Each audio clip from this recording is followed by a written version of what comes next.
नमस्कार। Money matrix forum पे आप सभी का स्वागत है। और बात करते हैं अब धनु राशि वालों के लिए। धनु राशि जो है वो अ, जिनका भी जो चंद्रमा है वो धनु राशि में है, और या फिर जो है आप धनु राशि के असेंडेंट हैं, यानी सेजिटेरियस असेंडेंट हैं, या फिर मून इन जो जॉडिएक साइन है वो आपका अगर धनु राशि में है तो ये वीडियो आपके लिए है। अभी हमने देखा कि गुरु का जो गोचर है वो मेष राशि में हुआ है ना। Jupiter transit in Aries. तो एरिस साइन जो है वो आपकी कुंडली के पांचवें घर में आता है, और पांचवा घर जीवन के बड़े ही महत्वपूर्ण घरों में से एक है। अभी 22 अप्रैल 2023 से जो गुरु का गोचर है वो एरिस साइन में यानी आपकी कुंडली के पांचवें घर में हुआ है, और वह 1 मई 2024 तक जो है आपकी कुंडली के पांचवें घर में ही रहने वाले हैं। अब 12 वर्ष के बाद ये पांचवा घर है जहां पर गुरु का ट्रांजिट हुआ है। तो आइए समझते हैं कि क्या कुछ सावधानियां हैं जो आपको रखनी चाहिए, और क्या कुछ फायदे हैं, क्या कुछ गुरु आपके लिए यहाँ पर लाने वाले हैं। देखिए, धनु राशि जो है ना वो वैसे भी ब्राह्मण वर्ण की राशि है, विप्र वर्ण की राशि है, यानी कि ज्ञान की राशि है। ठीक है। और गुरु का प्रवेश भी मेष राशि में है। मेष राशि भी जो है वो ज्ञान की, अग्नि तत्व की राशि है, उसके अंदर भी जो है ज्ञान का उत्सर्जन होता है। और कुंडली का जो पांचवा घर रहता है वो सामान्यतः ज्ञान का ही घर है। तो आपके जीवन में जो कुछ आपने ज्ञान प्राप्त करा, उस ज्ञान के फलीभूत होने का समय है, यानी कि जो कुछ नॉलेज आपने पिछले कुछ वर्षों में ली है, उन सब नॉलेज को अब लोग एडमायर कर सकते हैं, उस नॉलेज को नोटिस कर सकते हैं। यानी जो कुछ आपके आइडियाज रहे और आपने उस आइडियाज से अगर कुछ इन्वेंशन क्रिएट कर ली है, कुछ डिस्कवरी कर ली है, या फिर कुछ भी ऐसा है जो आपने एक न्यू मॉड्यूल अपने लिए क्रिएट कर लिया है, तो वो मॉड्यूल ही जो है अब आपकी लाइफ में एक न्यू प्रोजेक्ट की तरह और एक सोशल रिकॉग्निशन का काम करेगा। देखिए, कुंडली का जो पांचवा घर होता है ना, वो हमारे को स्टेटस दिलाता है, यानी हम कोई अगर पोजीशन डिजर्व करते हैं तो वो दिलाता है। अगर आप देखेंगे कि पॉलिटिशियंस के बर्थ चार्ट होते हैं तो वहां पर उनका फिफ्थ हाउस बड़ा स्ट्रांग रहता है, वहां पर सूर्य या गुरु का बड़ा शुभ प्रभाव रहता है। तभी हम देखते हैं कि सर्व सामान्य लोगों के बीच में जो उनकी जो बातचीत है वो बड़ी स्ट्रांग रहती है, या फिर पॉलिटिकली वो बड़े पावरफुल नजर आते हैं। तो जुपिटर जो है वो अब जब आपकी कुंडली के पांचवें घर में आ गए हैं, तो ऐसी बहुत सारी चीजें वो आपको देने वाले हैं। देखिए, पांचवें घर पे आने से जो है उनकी जो दृष्टि है वो आपके भाग्य स्थान पर आने वाली है, और भाग्य स्थान जो है वो हायर नॉलेज को भी देता है। यानी कि हमारे जीवन में ऐसे नए लोग आ सकते हैं जो बहुत अच्छे रिसर्चर हो। आपका संबंध जो है अपने ही ट्रेड के, अपने ही सब्जेक्ट के हायर लोगों से रह सकता है। जीवन में गुरु की प्राप्ति हो सकती है, क्योंकि गुरु ज्ञान के घर में आए हैं तो उनकी प्राप्ति होना जरूरी है। ये भी एक चीज मैंने देखी है कि धनु राशि के जो लोग रहते हैं, जब उनके जीवन में गुरु आ जाते हैं, यानी कि जब उनके जीवन में कोई सदगुरु आ जाते हैं, गुरु मंत्र आ जाता है, और वह किसी गुरु को फॉलो करने लगते हैं अध्यात्म की दृष्टि से, तो उनके जीवन में बड़ा उत्कर्ष आता है। तो हमेशा ही जो है, क्योंकि उनका देखिए यहाँ हमेशा ही ज्ञान के प्रति लालसा है, धर्म के प्रति लालसा है, अध्यात्म के प्रति लालसा है। तो इनकी जो नॉलेज के प्रति जो प्रयास है ना वो कभी खत्म नहीं होती। हमेशा वो नई नई नई इन डेप्थ नॉलेज जो है उसको एक्सप्लोर करते रहते हैं। इसलिए आप देखें कि जो धनु राशि के लोग रहते हैं उनके चेहरे पे आपको एक अलग सा तेज दिखाई देगा। हो सकता है कि उनके सर पे बाल कम हो, लेकिन आप देखें क्योंकि वो क्षत्रिय वर्ण से भी हैं और ब्राह्मण भी हैं, तो उनकी आपको मूछे, शरीर पर बाल, ये सब आपको जरूर दिखाई देंगे। तो अब गुरु जो है वो क्योंकि कुंडली के पांचवें घर में है, तो वहां पर वो आपके संतान के प्रति भी जो आपकी चिंताएं थी अब उनको खत्म करेंगे, क्योंकि गुरु अब संतान के घर में आ गए।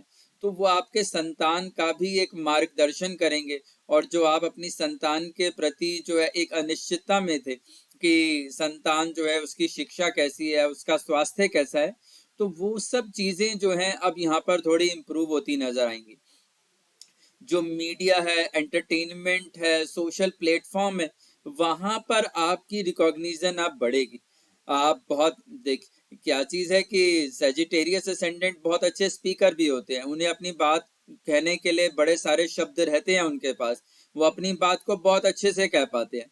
सामान्यतः यदि हम कुछ बोलना चाहें तो कई बार लोग कहते हैं कि मैं समझ तो रहा हूं लेकिन एक्सप्रेस नहीं कर पा रहा, लेकिन इनके पास एक्सप्रेस करने के लिए भी बड़ी वास्ट टर्मिनोलॉजी रहती है।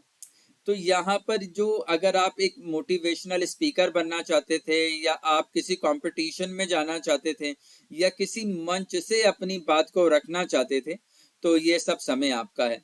बस आपने कुछ बातों का ध्यान रखना है। देखिए, जो धनु राशि है वो है जरूर ब्राह्मण मन की, लेकिन यहाँ नियम भी इस प्रकार के हैं कि हमें मंदिर के नाम पर किसी प्रकार का कोई चंदा नहीं लेना, मंदिरों के धर्म के नाम पर किसी से कोई दान जो है वो स्वीकार नहीं करना।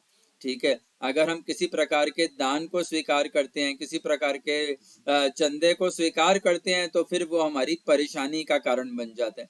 इसी प्रकार से जो है फ्रोजन चीजें खाना, ठंडी फ्रिज में रखी हुई चीजें खाना, पुरानी चीजें खाना, बासी चीजें खाना, उन सब से अब धनु राशि के लोगों को बचना चाहिए। फल फूलों से लगे हुए पेड़ पौधे लगाने चाहिए, उनको पानी देना चाहिए। किसी भी तरीके से जो है किसी भी धर्म, जाति या संप्रदाय का अपमान नहीं करना चाहिए।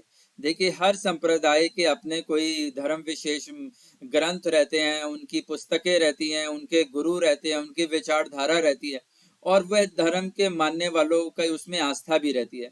तो हो सकता है कि वो आस्था हमसे विपरीत हो, लेकिन उसके ऐसा होते हुए भी हमें जो है किसी भी प्रकार से ऐसी सब चीजों से बचना होगा जो किसी की धार्मिक भावनाओं को आहत करती है। तो आप जरूर ऐसी कोशिश करें कि किसी की भी धार्मिक भावनाओं को आहत ना करें, वो आपके लिए सदैव ही उपयोगी रहने वाला है। दिन में कम से कम सोएं, ये आपके लिए बड़ा अच्छा रहेगा, क्योंकि गुरु जो है वो अभी वक्रिय भी होंगे। तो दिन में सोना, दिन में स्वप्न देखना, इन सब चीजों से आपको बचना चाहिए। अगर आप अपनी पूजाओं के बाद वस्त्र बदल रहे हैं तो एकांत में ही वस्त्र बदलें, या फिर अगर आप नॉर्मल रूटीन में हैं तो भी जो है कपड़े जो हैं वो बाथरूम में या कहीं पर्सनल उसमें ही जो है बदलें। तो क्योंकि गुरु जो है वो, जैसे मैंने आपको कहा कि उनके पीछे एक नियम रहता है, एक जीवन शैली रहती है, तो वो यहाँ पर जो है आपको उसको मान्यता ही देनी पड़ेगी, तभी आपका लाभ होगा। इसी प्रकार से जो है अनएक्सपेक्टेड नॉलेज के लिए, देखिए यहाँ सब कुछ नॉलेज से जुड़ा है। अगर आप कोई फैमिली मैरिज में है और चाइल्ड एक्सपेक्ट कर रहे हैं, तो ये चाइल्ड एक्सपेक्टेशन का बड़ा अच्छा समय है। ठीक है, संतान की प्राप्ति यहाँ पर हो सकती है, क्योंकि गुरु जो है वो जीव कारक हैं और अब आपके संतान के घर पर ही है, तो संतान की प्राप्ति होना यहाँ पर एक चीज है। अगर आप किसी तरीके के स्पोर्ट में जाना चाह रहे थे और क्वालिफाई नहीं कर पा रहे थे, या पहले जैसी अच्छी सी स्पोर्ट प्ले नहीं कर पा रहे थे, तो अब आपके पास काफी ऊर्जा है, आप स्पोर्ट की किसी भी एक्टिविटी के अंदर जाना चाहते हैं तो आप जा सकते हैं। अगर आप किसी भी तरीके से मीडिया से जुड़े हैं, एंटरटेनमेंट से जुड़े हैं, और आपको कोई मंच नहीं प्राप्त हो रहा था, यानी आप बहुत अच्छा नाट्य मंचन कर सकते हैं, बहुत अच्छी कविता बोल सकते हैं, लेकिन कोई आपको सुन नहीं रहा था या आपको अवसर नहीं मिल रहा था, तो ये बहुत ही सुनहरा अवसर है। अब आपको जो है कोशिश करनी चाहिए सोशल मीडिया के थ्रू या फिर अलग अलग संस्थाओं के थ्रू, तो वो संस्थाएं आपको बोलने का अवसर देंगी, और आप बोलने में जो है वो माहिर है, तो आपको जीवन में आगे बढ़ने का बड़ा अच्छा स्कोप जो है यहाँ पर नजर आता है। इसी तरीके से यदि आप किसी एडवाइजरी के जॉब के लिए सर्च कर रहे थे और आपको लग रहा था कि आप एडवाइजरी के थ्रू जो है बड़ा अच्छा काम कर सकते हैं, या फिर आप टीचिंग लाइन में जाना चाहते हैं और आप उससे जुड़े हुए एग्जाम्स देना चाहते हैं या इंटरव्यू देना चाहते हैं, तो वो आपके लिए बड़ा अच्छा समय है। अगर आप हायर क्वालिफिकेशन के लिए कहीं कॉलेज में एडमिशन लेना चाहते हैं और आपको लग रहा था कि मेरे को वो क्वालिफिकेशन के लिए एडमिशन नहीं मिल रहा, तो ये साल आपको वो एडमिशन दे सकता है, आपको जो है क्वालिफाई करा सकता है। तो अगर पिछले कुछ वर्षों में आपको ऐसा लग रहा था कि मैं कोशिश तो बहुत कर रहा था लेकिन मैं अपनी पोजीशन को डिजर्व नहीं कर पा रहा था, या फिर उसको मैं गेन नहीं कर पा रहा था, तो अब आपको जो है यहाँ पर ऐसा सुनहरा अवसर जो है वो 12 वर्ष के बाद ही मिला है। तो उस पर आप अपना पूरा ध्यान रखें और उसको पूरा पूरा फॉलो करें, तो गुरु जो है वो आपके जीवन में काफी कुछ जो है ज्ञान के साथ सम्मान, सम्मान के साथ प्रतिष्ठा, इन सब चीजों को आपके जीवन में ला सकते हैं। उपाय आपने यही करने हैं कि किसी भी प्रकार की किसी से जो है वो चैरिटी एक्सेप्ट नहीं करनी, किसी भी प्रकार की चैरिटी एक्सेप्ट नहीं करनी, चाहे वो मंदिर से जुड़ी हो या फिर किसी यात्रा से जुड़ी हो, किसी उपाय से जुड़ी हो। आपने जो है अपने ही ज्ञान से जो है वो अपनी अर्निंग को लेना है, और फिर आप देखें कि आपको कितना उसमें जो है क्वांटिटी में जो है वो फायदा होता हुआ नजर आएगा। चलिए, आप कोई वीडियो और इसकी बातें जो हैं आपके जीवन में कितनी मैच होती हैं, या फिर जो कुछ मैंने धनु असेंडेंट के बारे में बताया वो आपके जीवन में कितना मैच होता है, आप कमेंट में जरूर डालें। और जो लोग सेजिटेरियस असेंडेंट हैं वो जरूर इस बात को वर्थ दें, और इस वीडियो को लाइक करें, इस चैनल को सब्सक्राइब करें, और कमेंट में जो अपनी बात कहना चाहते हैं वो जरूर कहें। Thank you.